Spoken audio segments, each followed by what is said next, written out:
numeral 9 nos establece la o el juzgador en el mismo acto que declare la caducidad de la prisión preventiva de considerar lo necesario para garantizar la inmediación de la persona procesada con el proceso, podrá disponer la medida cautelar de presentarse periódicamente ante la o el juzgador o la prohibición de ausentarse del país o ambas medidas. Además, podrá disponer el uso de dispositivos de vigilancia electrónica. Es decir, señores, caducó, se declaró la prisión preventiva. El juez, para garantizar la inmediación de la persona procesada dentro del juicio, él podrá ordenar que el procesado se presente periódicamente ante el juez o ante el señor fiscal que conoce la causa, o dice ordenar la prohibición de salida del país, o ambas medidas, o por último puede ordenar que se disponga el uso del dispositivo de vigilancia electrónica. Y 10. La persona procesada no quedará liberada del proceso ni de la pena por haberse hecho efectiva la caducidad de la prisión preventiva, debiendo continuarse con su sustanciación. La o el fiscal que solicite el inicio de una nueva causa penal por los mismos hechos, imputando otra infracción penal para evitar la caducidad de la prisión preventiva, cometerá una infracción grave de conformidad con el Código Orgánico de la Función Judicial. Es decir, señores, la persona procesada no va a quedar liberada del proceso en el momento de que se hace efectiva la caducidad de la prisión preventiva. Es decir, el momento que el procesado cumplió el año, por decir, por el delito de robo agravado, esto no quiere decir que lo ponen en libertad y él se libró del proceso. No, el proceso continúa, la causa va a continuar y tiene que llegarse a la audiencia de juzgamiento. El hecho de que él se lo ponga en libertad no quiere decir que él ya quedó libre de lo que cometió. Va a continuar el proceso. El artículo 543 nos habla de la caución y nos habla de los objetivos y la clasificación. Aquí nos determina el 543 que la caución se dispondrá para garantizar la presencia de la persona procesada y suspenderá los efectos de la prisión preventiva. La caución podrá consistir en dinero, póliza, fianza, prenda, hipoteca o carta de garantía otorgada por una institución financiera. La persona procesada podrá rendir caución con su dinero o bienes o con los de un garante. Es decir, es otra forma de que se sustituya la prisión preventiva mediante la caución. ¿Cuál es el fin de la caución? Que el procesado, con la cantidad de dinero que él disponga, ¿no?, va a garantizar de esta manera que él va a comparecer a juicio. Como ya lo dice el artículo, puede ser la caución en dinero, póliza, prenda o hipoteca, de tal manera que garantice que esta persona con sus bienes o con su dinero esté presente dentro del juicio y garantice de cierta manera que él va a estar con su presencia solucionando el problema dentro de la audiencia de juzgamiento. El artículo 544, la inadmisibilidad, dice que no se admitirá caución, primero, en los delitos en que las víctimas son niñas, niños, adolescentes, personas con discapacidad o adultos mayores. 2. En los delitos cuya pena máxima privativa de libertad sea superior a 5 años. 3. Cuando la persona procesada por cualquier motivo ocasione la ejecución de la caución. 4. En delitos de violencia contra la mujer o miembros del núcleo familiar. Creo que está claro, no se va a admitir caución en los delitos donde las víctimas sean niños, niñas y adolescentes, personas con discapacidad o adultos mayores. Y en pena máxima privativa de libertad sea superior a 5 años. O sea, penas que superan los 5 años no se admite caución. En los delitos de violencia contra la mujer o miembro del núcleo familiar. Es decir, aquí por ejemplo, si el esposo le pega a la mujer, y lógicamente la mujer sale con lesiones mayor de 30 días, por decir.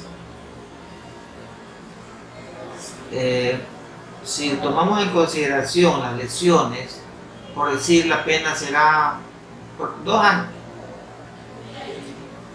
Así sea la pena de 30 días de prisión, no hay caución, porque es un delito de violencia intrafamiliar y la caución no procede. No, el juez no puede concederle la caución a la persona procesada en estos casos. Vamos a establecer las medidas cautelares sobre bienes. El artículo 549 nos establece cuáles son estas modalidades que nos establece y nos manda el Código Orgánico Integral Penal. Dice que la o el juzgador podrá ordenar las siguientes medidas cautelares sobre los bienes de la persona natural o jurídica procesada. Ojo, señores, por favor, dice la o el juzgador podrá ordenar las siguientes medidas cautelares sobre los bienes de la persona natural o jurídica procesada. Primero, dice el secuestro. Segundo, la incautación. Tercero, la retención. Cuarto, la prohibición de enajenar. Una vez ordenadas las medidas, se inscribirán obligatoriamente y en forma gratuita en los registros respectivos. Vamos a analizar de estos 4 los más importantes. Generalmente, cuando se detiene a una persona de forma flagrante, se lo llama a la audiencia de formulación de cargo y se le califica la fragancia y que se formula cargo, se le inicia la instrucción fiscal. Dentro de la instrucción fiscal, el fiscal, aparte de pedir la prisión preventiva, ¿no?, puede pedir, dice, el secuestro, la incautación, la retención, la prohibición de enajenar. Generalmente, el fiscal le solicita al juez la prohibición de enajenar. ¿Y esto qué quiere decir, la prohibición de enajenar? Que prohíbe que los bienes que tenga la persona procesada se los pueda vender. Le pone el gravamen de que ese vehículo o ese bien que le ha dictado la prohibición de enajenar no lo puede vender por ningún motivo hasta que solucione su problema legal en el que está inmerso el procesado. Lo mismo sucede con el secuestro, por decir. Ese vehículo que está secuestrado no puede salir hasta cuando la autoridad o el juez ordene su libertad cuando ya se haya resuelto el procesado del problema. Solo resolviendo el procesado o absolviendo o cambiando la situación jurídica legal de él, el señor juez ordenará la libertad del vehículo o de los bienes que tenga el procesado.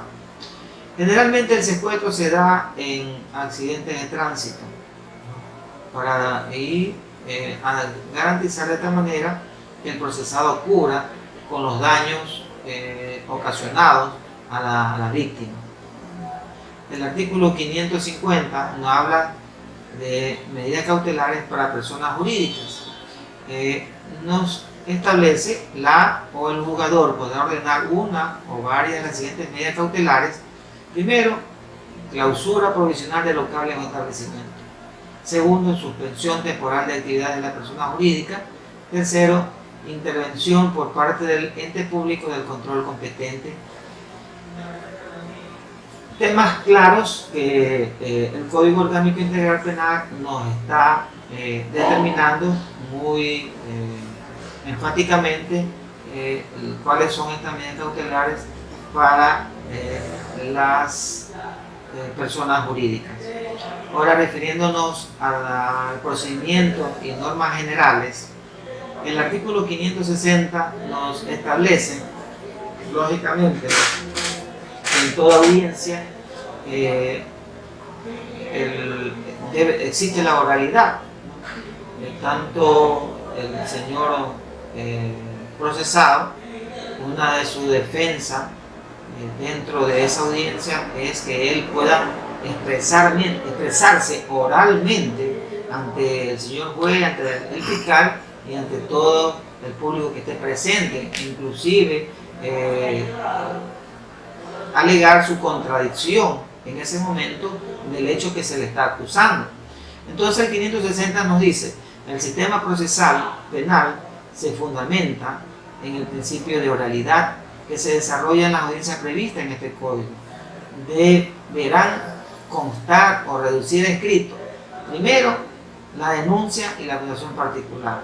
Segundo, las constancias de las actuaciones investigativas, los partes, informes policiales, informes periciales, las versiones, testimonios anticipados, testimonios con juramento y actas de otras diligencias.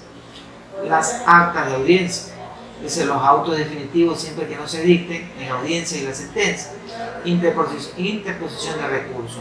O sea, el 560 en sí nos establece que fundamentalmente que el principio de oralidad se desarrolla en todas las audiencias previstas en este código, no solamente en la audiencia de formulación de cargo, sino en todas las audiencias determinadas en el Código Orgánico Integral Penal. Solamente se van a reducir de escrito la denuncia, la acusación particular, las actuaciones investigativas, las actas de audiencia, los autos definitivos y las interposiciones de recursos. De ahí, la forma de defenderse, la forma de acusar a la víctima, la forma de presentar su acusación particular a la víctima, la forma de